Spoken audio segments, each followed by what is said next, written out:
शुरू में बात करता था, मेरे घर वाले और मेरे सारे दोस्त और मेरे आसपास के लोग कहते थे तुम्हें पता नहीं है इस्लाम के बारे में, तुमने पढ़ा नहीं है इसलिए तुम ऐसी बातें करते हो। क्योंकि पहले तो मेरा एतराज जो है बेसिक कॉन्सेप्ट्स पे था कि भाई जन्नत दोज़ख क्यों है, बदला क्यों है, अगर उसी ने हमें बनाया है। जैसे कि अब देखें ना कि अगर उसने मेरे नसीब में लिखा हुआ है कि मैंने कत्ल होना है, तो इसका मतलब ये है कि उसने किसी के नसीब में लिखा हुआ है कि किसी ने मुझे कत्ल करना है।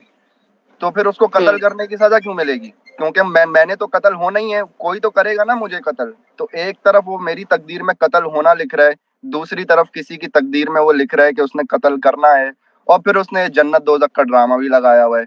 तो पहले तो यही कुछ बेसिक क्वेश्चन से शुरू हुई, लेकिन फिर मैंने लोगों के ताने इतने पड़े कि तुम्हें पता नहीं है और ये सवाल जो है तुम्हारे वैलिड नहीं है। हमने कहा अच्छा भाई पढ़ लेते हैं, ये कौन सी इतनी बड़ी कोई पढ़ाई है। 60-70 की किताबें आपने खरीदनी है, 1500-2000 रुपए तक की आ जाती हैं वो। कुरान की ट्रांसलेशन आप खरीद लें, ऑनलाइन आपको सारी तफसीरें मिल जाती हैं।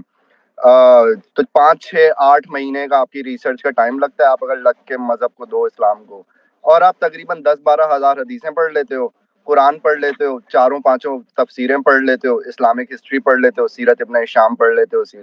तो आपको इस्लाम का बेसिक बेसिक क्या बहुत डीप आइडिया हो जाता है 6-8। फिर जब पढ़ लिया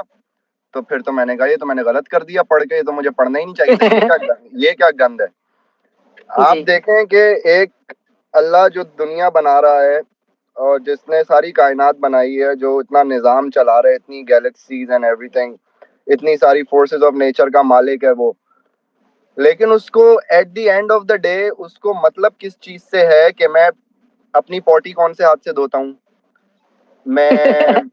मैं अपनी बीवी से सेक्स कौन सी पोजीशन में करता हूँ, और मैं किसके साथ, कहीं लड़के के साथ सो रहा हूँ या लड़की के साथ सो रहा हूँ, और उसको इतनी छोटी छोटी चीजों से मतलब है कि मेरे अगर सुसु के कतरे निकल गए तो फिर वो जो है वो मुझे दोबारा वजू वजू करना, ये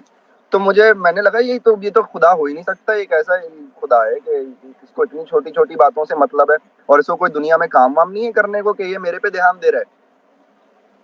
मैं इतनी बड़ी चीज हूँ कि मुझ पे ध्यान दे कि मैं क्या कर रहा हूँ बाथरूम के अंदर और अपने कमरे के अंदर, और मैं कौन सी जगह के बाल कब साफ कर रहा हूँ, कौन सी जगह के बालों में कंघी कितनी दफा कर रहा हूँ, पाइंचे मैंने कितने ऊंचे हैं कितने नीचे हैं। ये कैसा खुदा है? इसके पास कोई टाइम, मतलब कोई इसके पास काम वाम नहीं है करने को कि ये इतनी छोटी छोटी बातों में अपने दखल दे रहा है। तो बस ये कुछ बातें थी कि जिसकी वजह से मैंने इस्लाम छोड़ा। फिर मैं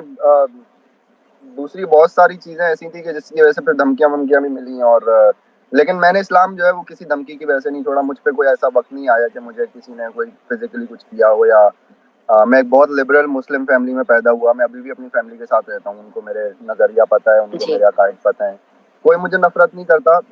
तो मैं ये नहीं कह सकता कि जिस तरह